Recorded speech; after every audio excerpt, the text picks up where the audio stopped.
वंदे मातरम। आज हम लोग संयोग और प्रायिकता चैप्टर पढ़े। संयोग और प्रायिकता देखेंगे। कभी कभी ऐसा होता है कि वर्षा ऋतु में हम प्रत्येक दिन बरसता ला यानी देखते हैं कि बरसाती लेकर बाहर निकलते हैं और कई दिनों तक कोई वर्षा ही नहीं होती, परंतु संयोग से एक दिन आप बरसाती लेना भूल जाते हैं और उसी दिन भारी बरसात हो जाती है। कभी कभी ऐसा ही हो जाता है कि विद्यार्थी एक टेस्ट के लिए 5 में से 4 अध्याय अच्छी प्रकार से तैयार कर लेता है, परंतु एक बड़ा सा प्रश्न उस अध्याय में से पूछ लिया जाता है जिसे उसने अच्छी प्रकार से तैयार नहीं किया। प्रत्येक व्यक्ति जानता है कि एक विशेष रेलगाड़ी सही समय में चलती है, परंतु जिस दिन आप सही समय पर पहुंचते हैं उसी दिन वो देर से आती है ना। आपको उपरोक्त प्रकार के अनेक स्थितियों में सामना करना पड़ सकता है जहां आप संयोग, जिसे चांस कहते हैं, का सहारा लेकर कार्य करना चाहेंगे, परंतु वो इस प्रकार से नहीं होता है जैसा आप चाहते हैं। क्या आप तो आपको उपरोक्त प्रकार के अनेक स्थितियों का सामना करना पड़ता है जहां आप संयोग का सहारा लेकर कार्य करना चाहते हैं, परंतु वो इस प्रकार से नहीं होता है जैसा आप चाहते हैं। क्या आप ऐसे कुछ और उदाहरण दे सकते हैं? ये ऐसे उदाहरण जहां किसी बात के होने या ना होने के संयोग बराबर नहीं होते हैं।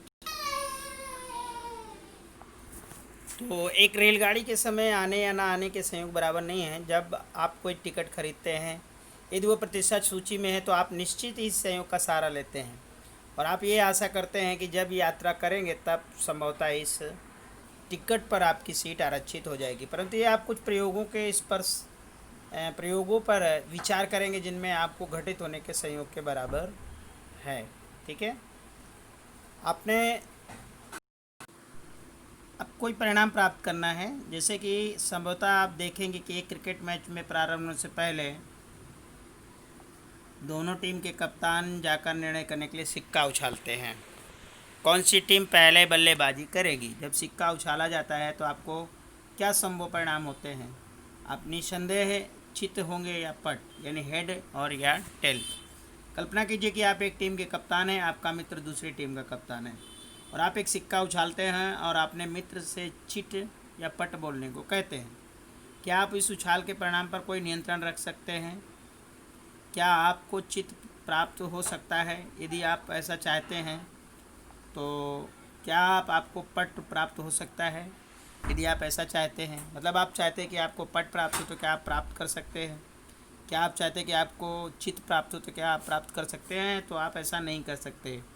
यानी इस प्रकार का प्रयोग एक यादृच्छिक रूप से किया जाता है जिसे रैंडम एक्सपेरिमेंट कहते हैं। चित और पट इस प्रयोग के 2 परिणाम हैं। ठीक है, प्रयास कीजिए कि यदि आप एक स्कूटर चलाना प्रारंभ करेंगे तो संभवतः परिणाम क्या हो सकता है? हो सकता है आपको चलाने आए या ना भी आए, है ना। तो जब एक पासे को फेंका पासे को जैसे डाइस को फेंकते हैं तो क्या संभवतः कितने परिणाम मिलते हैं? तो 6 परिणाम मिलते हैं, है कि नहीं।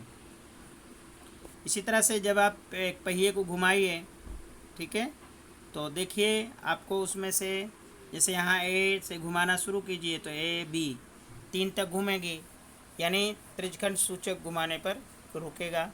ठीक है, दूसरा कि आप एक थैला है जिसमें विभिन्न रंगों के कांच भरे हुए हैं, जैसे WRB, यानी वाइट, रेड, ब्लू, ग्रीन और येलो है, इस प्रकार के भरे हैं। अब आप इसमें से कोई एक निकालिए तो हो सकता है आपको W प्राप्त हो। तो टोटल कितने हुए? W बटे यानी 1 2 3 4 5, यानी 5 प्राप्त होंगे। ठीक है, यहाँ आप मान लीजिए उसमें से एक निकालें तो रेड निकले आपका, आप निकाले तो आपका ब्लू निकले, या आप निकाले उसमें से ग्रीन भी मिल सकता है, या आप निकाले तो उसमें से येलो भी निकल सकता है, यानी आपका कोई भी एक उसमें से निकल सकता है। ठीक है, तो अभी यहाँ पर है कि संभावित परिणाम, जैसे कि सिक्के को उछाला जाए, 50 बार उछाला जाए तो चित की संख्या 27 मिलेगी और पटों की संख्या 23 मिलेगी। 60 बार उछालने पर चित संख्या 28 मिला और पटों की संख्या 32 मिला। 70 बार उछालने पर 33 और 37। फिर 80 बार उछालने पर कितना मिला? 38 और 42। और 90 बार 44 और 46, 100 बार 48 और 52।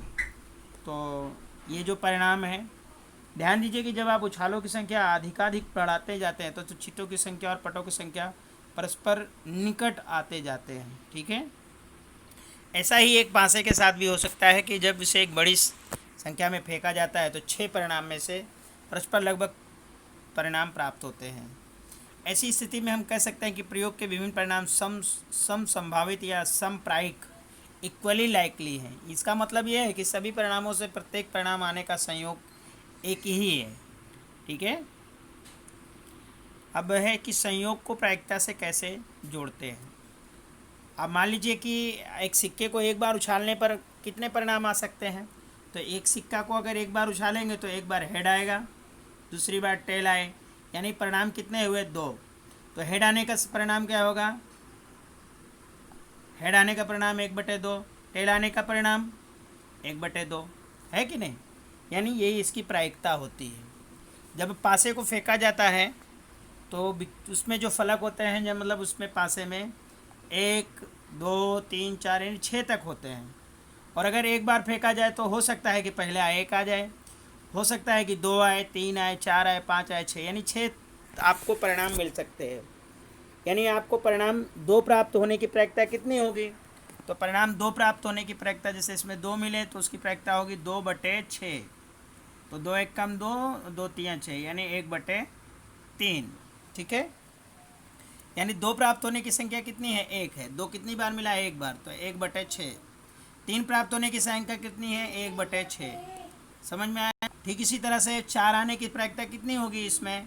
तो 4 आने की प्रायिकता 1/6। 5 आने की प्रायिकता 1/6। 6 आने की प्रायिकता 1/6, है कि नहीं? अच्छा, अगर यही सवाल को दूसरा पूछे कि भाई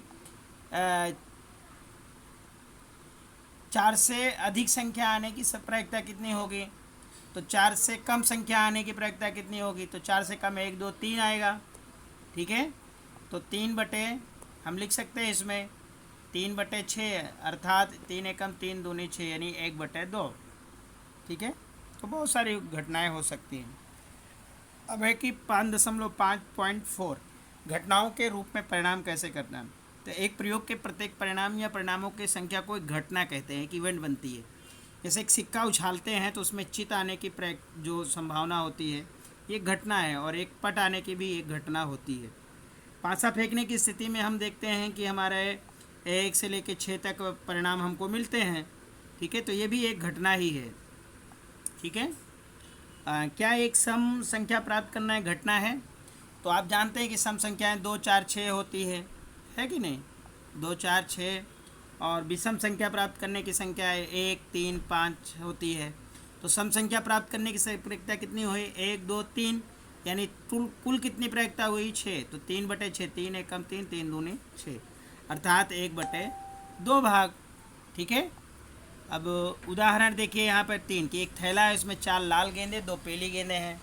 ये गेंदें रंग के अतिरिक्त इस प्रकार एक जैसी हैं, सर्वसम हैं। थैले के अंदर बिना देखे एक गेंद निकाली जाती है और एक लाल गेंद प्राप्त करने की प्रायिकता क्या होगी? तो आप यहाँ पे देखिए कि कुल घटना कितनी हो रही है। तो कुल घटना है 4 + 2 यानी 6, और यहाँ लाल गेंद प्राप्त करने की प्रायिकता कितनी है? 4। तो लाल गेंद की प्रायिकता कितनी हुई? 4/6। अब 2 दूनी 4, 2 3 6, यानी 2/3। और पीली गेंद प्राप्त करने की प्रायिकता कितनी है? 2/6, और इसको सरल किया जाए तो कितना है? 1/6। तो लाल गेंद प्राप्त करने की प्रायिकता पीली गेंद प्राप्त करने की प्रायिकता से ज़्यादा है। ठीक है, उसी तरह से आप यहाँ पर प्रयास कीजिए कि पहिया घुमाइए और जिसमें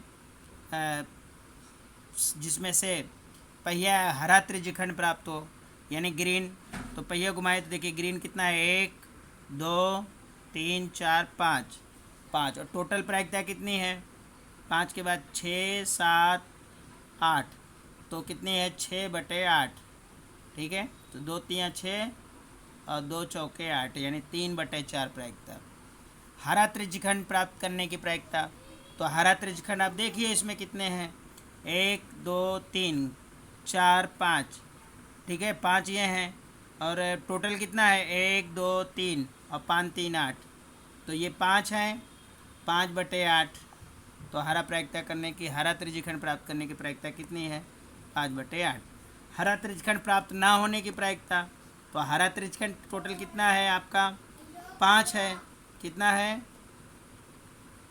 आपका हरा त्रिज्यखंड कितना है 5। 5 में से 3 माइनस कीजिए तो आपका कितना आया, यानी टोटल कितना है आपका 8, तो 5 में से घटा दीजिए यानी 3 आएगा। ठीक है, कितना आएगा 3, तो 3/8 ये हुआ। ठीक है, वास्तविक जीवन से संबंधित संयोग और प्रायिकता को अगर हम देखें तो हम संयोग की बात की है जिसमें कि उसी दिन वर्षा हुई जब हम बरसाती लेकर नहीं लिखे, तो आप प्रायिकता के पदों में संयोग के बारे में कह सकते हैं कि ये वर्षा ऋतु में 10 दिन में से एक दिन ऐसा हो सकता है, तो 10 दिनों में से एक दिन हुआ यानी कि 1/10 दिन। वर्षा ना होने की प्रायिकता कितनी हुई कि 9/10 दिन, इतने दिन वर्षा नहीं हुई। ठीक है, अब आप देखेंगे कि एक बड़े समूह में अभिलक्षणों या विशेषताओं को जो है, ठीक है, अब जब आप देखते हैं कि एक बड़े समूह के अभिलक्षणों या विशेषताओं को उस समूह के एक छोटे भाग का प्रयोग करते हुए ज्ञात करना। उदाहरण चुनाव के समय एग्जिट पोल, ठीक है, छोटे प्रयोग का प्रयोग करते हुए ज्ञात करता है कि चुनाव के समय एग्जिट पोल किया गया है। इसमें संपूर्ण क्षेत्र में बंटित केंद्रों से यादृच्छिक रूप से बिना किसी पूर्वाग्रह के कुछ ऐसे जो है, ठीक है, कुछ ऐसे केंद्र चुनकर प्राप्त करने वाले व्यक्तियों से ये पूछा जाता है कि इसे किसे मत दिया है, और इससे प्रत्याशी जीतने की संभावना का अनुमान लग जाता है। इसी प्रकार आधार पर प्रायोगिकतियाँ यानी भविष्यवाणियाँ की जाती हैं। दूसरा, मौसम विभाग बीते हुए अन्य वर्षों में आंकड़ों के प्रवृत्तियों को देखकर मौसम के बारे में प्रवृत्तियाँ करता है। अभी हम नेक्स्ट वीडियो में 5.3 देखेंगे।